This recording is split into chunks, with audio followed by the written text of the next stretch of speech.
I was always, this very curious kid and just full of wonder. I was always exploring and turning over rocks. I feel the same way when I'm making art. I still feel like that little kid that I'm looking for something, and when I discover it, it's like, oh my gosh, look at this. I can't wait to share it with the world.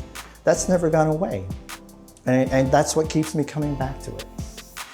My name is Jedidiah Dore, and I'm an artist and educator living in Brooklyn, New York.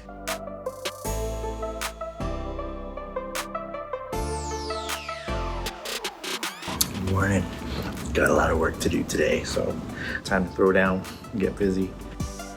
Reportage art is sort of a visual recording. It's journalistic. Instead of me being there with a pen and a pad, I'm there with my art pen and pencil, and I record instead of with a camera with my art. I'm able to draw pretty quickly the gesture of things and the outline of figures in action. And I focus on the energy of the situation. A lot of it is just being almost like an open microphone, just really being receptive to what's going on. So you start to get in the rhythm, start to get in the flow. You have to be able to capture that moment as it's happening and not have any hesitation whatsoever. It has to be almost automatic and instinctual and intuitive, that you're just, almost like your hand is really just doing the thought.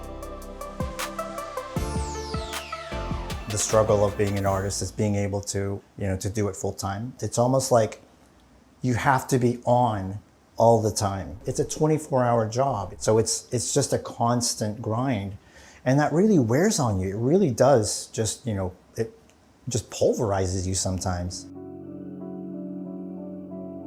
So I got to the point in my life where I really began to question, what am I doing here? What am I here for? What is this? What's the purpose of all this? So I was really going through a kind of crisis, if you will. The most important thing that I did during that time, no matter how bad things got, no matter how jaded I became, I kept working, I kept drawing, I kept sketching, I kept doing the things that I value every day. During that time, when I was going through this rough time, my name was picked, my name was mentioned. A creative team got together and they said, let's do this really expansive mural project. And that's when they contacted me about this really huge, epic mural project here at the landmark Daily News building.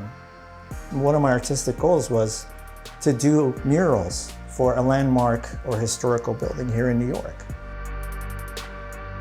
When I received the news that I got the job, that I landed the mural project, I cried.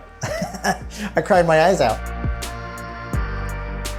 Even at the toughest days, and those days come, at the heaviest, at the lowest, if you will, I kept drawing, I kept making, I kept sharing, and that's really important because it's a lifelong pursuit. No matter how tired I get, I always feel grateful that I have this kind of work and to be able to do what I've always imagined, I've always loved. It's incredible. The more I learn about drawing and painting, I feel like the closer I get to who I am as a person. It's almost like this inward journey as much as it is an external journey. Of course, you learn all these practical things and these techniques, but it's a deeper kind of inward journey of being okay with who you are and accepting those mistakes and those failures and allowing that kind of mindset to be all right. The more you work, the more inspiration you get, and it's kind of a cycle that feeds itself. It becomes self-generating. Just keep performing, keep practicing, keep making, and watch what happens. Great things happen when you do that.